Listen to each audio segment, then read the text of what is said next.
وتقضي لنا بها جميع الحاجات وتطهرنا بها من جميع السيئات وترفعنا بها عندك أعلى الدرجات وتبلغنا بها أقصى الغايات من جميع الخيرات في الحياة وبعد الممات إنك على كل شيء قدير. رب اشرح لي صدري ويسر لي أمري واحلل عقدة من لساني يفقهوا قولي. رب اشرح لي صدري ويسر لي أمري واحلل عقدة من لساني يفقهوا قولي. رب اشرح لي صدري ويسر لي أمري واحلل عقدة من لساني يفقهوا قولي. یا رب زدنی علما سبحانک لا علم لنا الا ما علمتنا انک انت العلیم الحکیم.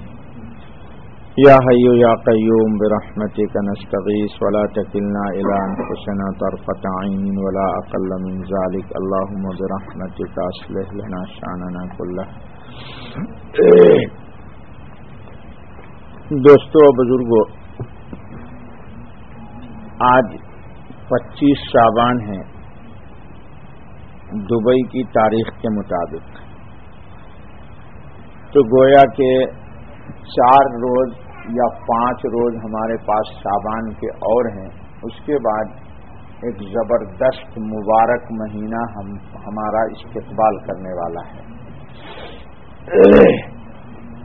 اللہ تعالی ہمیں بھی اس مبارک مہینے کے مکمل استقبال اور اس کے جملہ تجلیات کے حصول کے لیے اپنے داخلی اور خارجی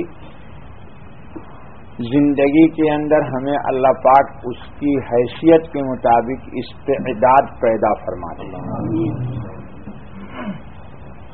دوستو بزرگوں، آپ سنتے رہتے ہیں ہمیشہ مجھ سے، اور سنتے ہی رہیے گا جب تک میں آپ پر مسلط ہوں اس مسجد میں. اللہ پاک بے انتہا رحمان و رحیم ہیں. ان کی رحمت کا صحیح اندازہ دنیا میں آپ کو نہیں ہے اور مجھے بھی نہیں. ان کی رحمتوں کا صحیح اندازہ ہمیں اس دن ہوگا جس دن ہماری آنکھ بند ہو جائے گی اور دل کی آنکھ کھل جائے گی. گویا کہ ہم مکمل طور پر عالم خلق سے کٹ جائیں گے اور مکمل طور پر عالم امر سے جڑ جائیں گے. اللہ تعالیٰ نے قرآن میں کہا ہے الا لہ الخلق والامر، کہ اللہ کے لیے خلق بھی ہے اور اللہ کے لیے امر بھی ہے. یہ جو دنیا ہے یہ عالم خلق ہے اور آخرت مکمل کا مکمل عالم امر ہے. وہاں اللہ کا حکم ہی چلے گا. اللہ کا حکم ہی چلے گا. یہ خلق اس لیے ہے، مولانا بیٹھے ہوئے گردن ہلا رہے ہیں، خلق اس لیے ہے کہ یہاں ہر چیز کی تخلیق کی گئی ہے. تخلیق مطلب تدریجاً پیدا کیا گیا ہے. ہماری بھی تخلیق ہوئی، ہمارے جسمانی خوراک کی ہر چیز کی تخلیق ہوئی ہے. لیکن آخرت میں رب ذوالجلال کی عنایات جو ہمیں حاصل ہوں گی ان کا تعلق تخلیق سے نہیں ہوگا، عالم امر سے ہوگا، حکم الہی ہوگا. حکم ہوگا وہ چیز مل جائے گی، وہاں پیدائش نہیں ہوگی. اسی لیے اللہ نے کہا الا لہ الخلق والامر، خلق کو مقدم کر دیا ہے امر کے اوپر. یہ قرآن ہی کی ایک آیت کا ایک ٹکڑا ہے الا لہ الخلق والامر. تو بہرحال دوستو، اور ہم مجموعہ بھی ہیں عالم خلق کے اور امر کے. جسم ہمارا عالم خلق کا ہے، یہ یہیں رہ جائے گا، یہیں سے بنا ہے. یہ موٹا بھی ہوتا ہے، دبلا بھی ہوتا ہے. جی، یہ موٹا بھی ہوتا ہے اور دبلا بھی ہوتا ہے. اس کو بیماری بھی لگتی ہے، صحت بھی لگتی ہے. اور ہمارے جسم میں عالم امر کی روح ہے. وہ روح مرتی نہیں ہے، روح مرتی نہیں ہے. جب ہم مریں گے تو روح نکل جائے گی، جسم مر جائے گا. جی، روح نہیں مرے گی، روح نہیں مرے گی. روح آئی جہاں سے ہے وہاں چلی جائے گی. تو صحیح اندازہ ہمیں اللہ کی رحمت کا حقیقی طور پر، مشاہداتی طور پر، تجرباتی طور پر، ذوقی طور پر اور محسوس کرنے کے اعتبار سے مرنے کے بعد اللہ کی رحمتیں جب ہم پر کھلیں گی انشاءاللہ تو ہمیں مکمل محسوس ہوگا. اچھا بابا، تو ایک مبارک مہینہ آ رہا ہے، ایک مبارک مہینہ آ رہا ہے. آپ میں بے شمار لوگ اس وقت میرے مقتدی تھے. اللہ ہم سب کی نماز کو قبول کر لے. ہم پڑھ رہے تھے سبحانک اللہم و بحمدک و تبارک اسمک و تعالی جدک و لا الہ غیرک. ہم پڑھ رہے تھے الحمدللہ رب العالمین. اور کسی کا خیال ہوگا کہ بی بی نے بولا تھا وہ مسجد سے جب آئیے گا تو دہی اور پودینہ لے کے آئیے گا. ہاں ہوگا بہت سارے لوگوں کا خیال. بہت سارے لوگوں کا خیال ہوگا کہ مولانا صاحب بہت لمبا آج ٹائم لیں گے تو جلدی نکل جانا ہے. تو زبان تو حمد الہی کر رہی تھی، لیکن ہمارے تخیلات، افکار ہمارے اور ہمارا شعور جو ہے وہ رب ذوالجلال کی حمد سے آزاد تھا نہیں تھا ایسا؟ جی سجدے میں سبحان ربی العالی اللہ کو ہماری زبان کہہ رہی تھی، لیکن دماغ میں، شعور میں، خیال میں شاید ہم رب اعلیٰ کی تسبیح نہیں کر رہے تھے. کسی صاحب کے دماغ میں ہوگا گاڑی میری دھوپ میں کھڑی ہے، مولانا جلدی کریں آپ جانا ہے. کسی کو ایئرپورٹ جانا ہوگا تو دماغ میں ہوگا میری امی آنے والی ہے تو جلدی نماز ہوگی تو ایئرپورٹ جائیں گے. مختلف تخیلات ہمارے زندگی میں سجدے میں تسبیح کے وقت ہمارے افکار پر مسلط ہوتی ہے. تو زبان رب اعلیٰ اللہ کو کہہ رہا تھا اور خیال رب اعلیٰ ایئرپورٹ میں گھوم رہا تھا. چلیے بیت اللہ میں چلتے ہیں. وہاں بیت اللہ میں جائیے تو آج کل بڑی مصیبت. لوگوں کو دیکھیے موبائل فون لیے ہوئے ہیں، بولتے میڈم، ہیلو میڈم، میں بھی دوسرے طواف کے چکر میں ہوں، رکن یمانی کے پاس آیا.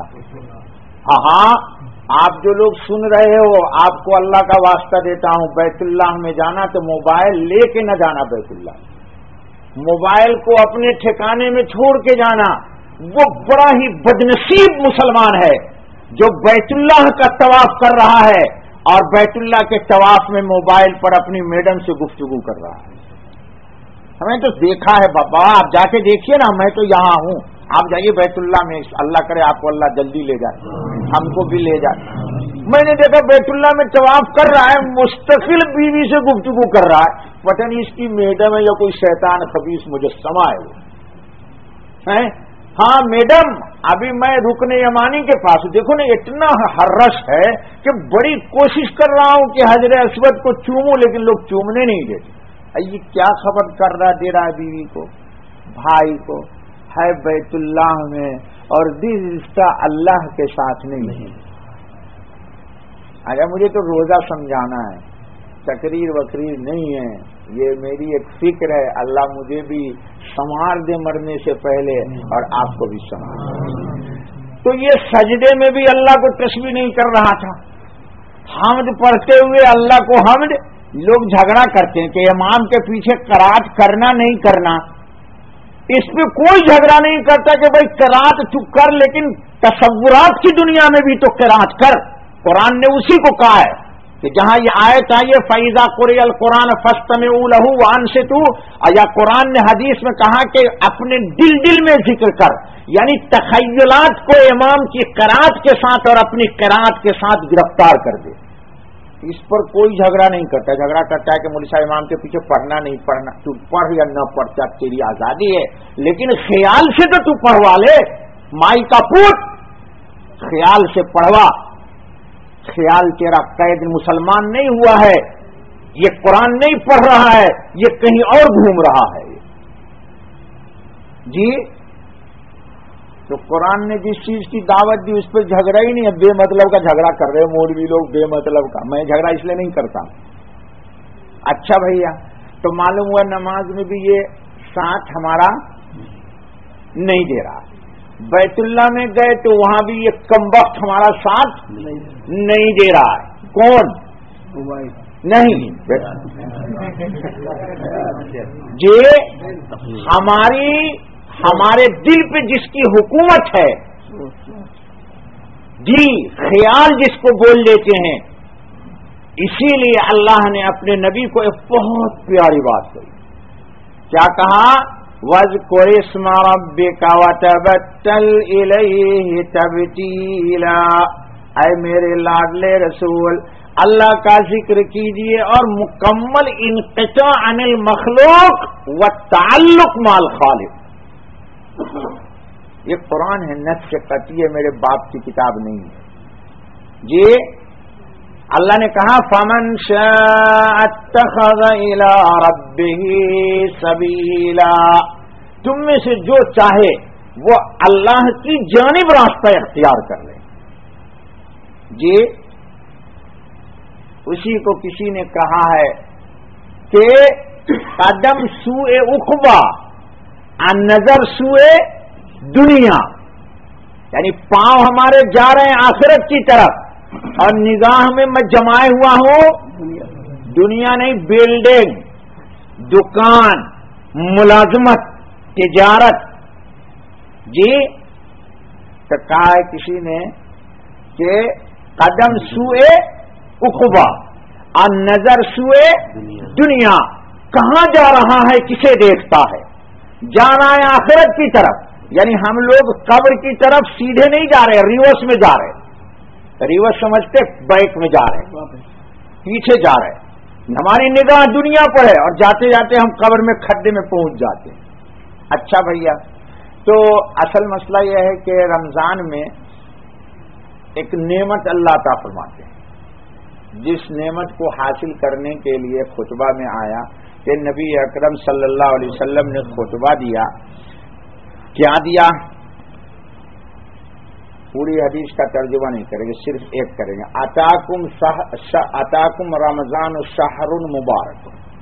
حضور نے فرمایا کہ دیکھو تم پر ایک زبردست مہینہ آ رہا ہے، زبردست مہینہ آ رہا ہے. اچھا اب حکم بھی سمجھ لیجئے.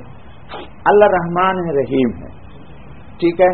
ہم نے اللہ اکبر کہا، تکبیر تحریمہ، السلام علیکم ورحمۃ اللہ کہا. فقہا کے اصطلاح میں وہ تکبیر تحریمہ تھی اور یہ تسلیم تھا. یعنی تحریمہ سے لے کے تسلیم تک زبان سے ہم نے قرات کی، تسبیح کی، رکوع کیا، سجدہ کیا، تحیات پڑھا، صلاۃ علی الرسول نبی اکرم صلی اللہ علیہ وسلم پڑھا، پھر دعائے معصورہ پڑھا، سلام پھیر دیا. خیال کہیں بھی تھا. اللہ نے کہا کہ دیکھ میں رحمان ہوں، رحیم ہوں، اس بنیاد پر تیری نماز کو میں کینسل نہیں کروں گا، میں قبول کر لیتا ہوں. تم مایوس مت ہو جاؤ، تم مایوس مت ہو جاؤ، تمہاری نماز میں قبول کروں گا، اس لیے کہ میں رحمان ہوں، رحیم ہوں. مجھے اتنی بات بھی بہت پسند ہے کہ تو کم سے کم پیشانی تو ٹیک دی تو نے. انشاءاللہ ایک وقت آئے گا کہ آج تیری پیشانی بھی ٹیک رہی ہے، ایک وقت آئے گا کہ اس پیشانی میں جو شیطان خبیث ہے اس سے بھی ٹکوا دوں گا. اچھا بھائی چلو قبول کر لیا. حج میں بھی اللہ تعالیٰ نے ظاہری فرائض، ارکان، واجبات رکھے، کہا ادا کر لو، بیوی کو فون کرو، کسی کو کرو، لیکن تمہاری عبادت قبول کر لوں گا. لیکن اللہ پاک نے دیکھا یہ تو آ تو رہا ہے میرے پاس، لیکن اس کا نفس مسلمان نہیں ہو رہا ہے، وہ کلمہ نہیں پڑھ رہا ہے، وہ عبادت نہیں کر رہا ہے. یہ بیچارہ لگا ہوا ہے لیکن وہ کم وقت اس میں گھن کی طرح، گھن سمجھتے ہیں گاؤں والے لوگ سمجھتے ہیں. گندم ہوتا ہے، چاول کا دانہ ہوتا ہے. ہم لوگ کسان لوگ ہیں جو پنڈ لوگ، وہ جانتے ہیں اس میں ایک چھوٹا سا لال لال گھن لگتا ہے. وہ گھن جب کیڑا لگ جاتا ہے تو اندر سے پوڑے کو کھوکھلا کر دیتا ہے، جس سے روٹی بنتی ہے، اور اوپر گندم کا خول پورا کا پورا ویسے ہی رہتا ہے. دیکھنے والا سمجھتا ہے گندم تو صحیح ہے لیکن اندر سے کھوکھلا ہے. اللہ ہمیں ایسا نہ کرے کہ ہم ظاہری طور پر تو خول کے اعتبار سے بہت ہی ڈیل ڈول کے صحیح ہوں اور اندر سے وہ خراب. اچھا بھائی، تو روزہ اللہ نے کیوں فرض کیا؟ دیکھیے روزے کی فرضیت کے لیے اللہ تعالیٰ نے قرآن میں بہت ایک جملہ اچھا استعمال کیا. رات بھی وہ زبردستی مجھے پکڑ کے لے گئے لوگ پاکستان ایسوسیشن والے، تو وہاں بھی میں نے یہی مختصر بات دوسرے انداز سے اللہ تعالیٰ نے کہا روزہ تم پر فرض کیا ہے لعلکم تتقون، تاکہ تمہارے اندر گناہ سے بچنے کی صلاحیت پیدا ہو جائے. یعنی تقوی تم کو حاصل ہو جائے. دوسرا ترجمہ کہ ہماری طرف سے یعنی اللہ پاک کی طرف سے عبادت کی بنیاد پر کہیے سبحان اللہ, الحمدللہ, لا الہ الا اللہ, اللہ اکبر.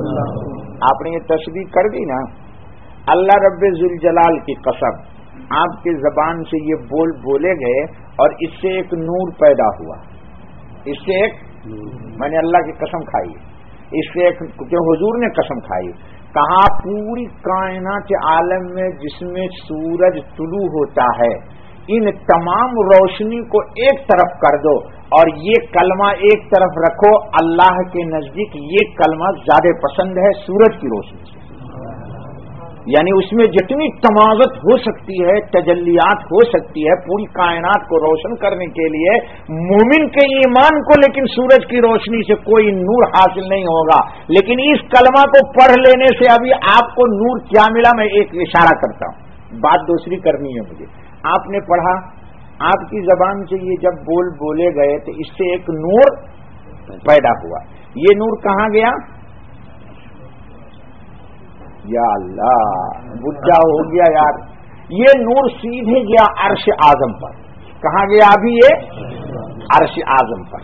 یہ نور عرش اعظم پر گیا اور انشاءاللہ اللہ نے قبول کیا, اور قبول کرنے کے بعد اس نور کے نتیجے میں آپ کو کیا ملنی تھی وہ بھی آ گیا اور آپ کے دل پہ اس کا اثر پڑ گیا. اور عالم آخرت میں مشاہدے کے دن اس کی بنیاد پر کیا ملے گا وہ ہمارے نام اعمال میں لکھ دیا گیا. لیکن اس کا احساس اس مجمع میں ہمیں نہیں ہوا. تقوی اسی کا نام ہے کہ یہ احساس اور ادراک خالد بھائی انسان کے ایمان میں پیدا ہو جائے, یہ احساس اور ادراک پیدا ہو جائے. ارے بھائی آپ مچھلی کھاتے ہو تو اس کا ذائقہ الگ ہے کہ نہیں جی, اور ہمارا کوکنی لوگ ہے تو وہ جھینگا مچھلی بہت کھاتا ہے, جھینگے مچھلی کی بریانی جی اور پاپلیٹ کی بریانی, دونوں کے ذائقے میں الگ فرق ہے کہ نہیں ہے, اور چکن میں اور مٹن میں فرق ہے کہ نہیں ہے, اور 65 میں الگ فرق ہے کہ نہیں ہے, اور فرائی میں الگ فرق ہے کہ نہیں ہے جی, اور قورمے میں الگ ذائقہ ہے کہ نہیں ہے. اور آج کل تو پاکستان میں کراچی کے اندر پورے ہندوستان کے لوگ آ گئے تو پتہ نہیں 2000 ڈشز آ گئی ہندوستان کی. پاکستان میں صرف ایک ڈشز تھی سندھیوں کی, بس ایک, لیکن پورا ہندوستان آ گیا کراچی میں تو ہندوستان کی تمام مغلیت ڈشز کو لے آیا پاکستان میں. تو اب ہر ڈشز کا ذائقہ الگ ہے کہ نہیں ہے دوستو؟ بالکل ہے. تو سبحان اللہ کہیے آپ بھی میرے ساتھ, اس کی تجلی اور ہے اور ایمان پر اس کا ذائقہ اور ہے. والحمدللہ کی تجلی اور ہے اور اس کا ذائقہ اور ہے. لا الہ الا اللہ کا کی تجلی اور ہے. ان میں سارے کلمات میں سب سے زیادہ انفع للناس یہ لا الہ الا اللہ کا کلمہ ہے. حدیث کے اندر یہ جب پڑھتا ہے مومن تو روشنی جاتی اور اللہ کے عرش کے پائے کو ہلا دیتی. بتاؤ کتنی طاقت ہے اس میں جی. اللہ کے عرش کے کیوں سا کلمہ لا الہ الا اللہ. اللہ پوچھتے بھائی کیوں؟ فرمایا کہ آپ نے ان کی مغفرت نہیں کیا, جس نے یہ کلمہ پڑھ لیا اس کی مغفرت نہیں ہوئی. اللہ کہتے تو ہی گواہ رہا, نور کو گواہ کر دیتے, تو ہی گواہ رہا, میں نے اس کی مغفرت کر دی. کہاں آپ نے اللہ اکبر, اس میں اللہ کی کبریائی آ گئی. اچھا بھیا دوستو, تو یہ جن کلمات کو جب پڑھ لیا آپ نے تو اس کے کچھ اثرات ہیں. ان اثرات کو پھر جب عرش میں یہ روشنی گئی, رب العالمین کی شایان شان وہاں تنظیف ہو کر کے اللہ کے سامنے بندے کی یہ تسبیح پیش ہوئی. حق جل مجدہ نے ہم گنہگاروں سے اس کو قبول کیا, اور قبول کرنے کے بعد قبولیت کے بعد کچھ ریٹرننگ اس کا ہم کو ملا انشاءاللہ, جس کا مشاہدہ میں نے کہا کب ہوگا؟ عالم آخرت میں ہوگا. اچھا بھیا, تو یہ مشاہدہ جب وہاں ہوگا تو یہ مشاہدہ کرے گا کون؟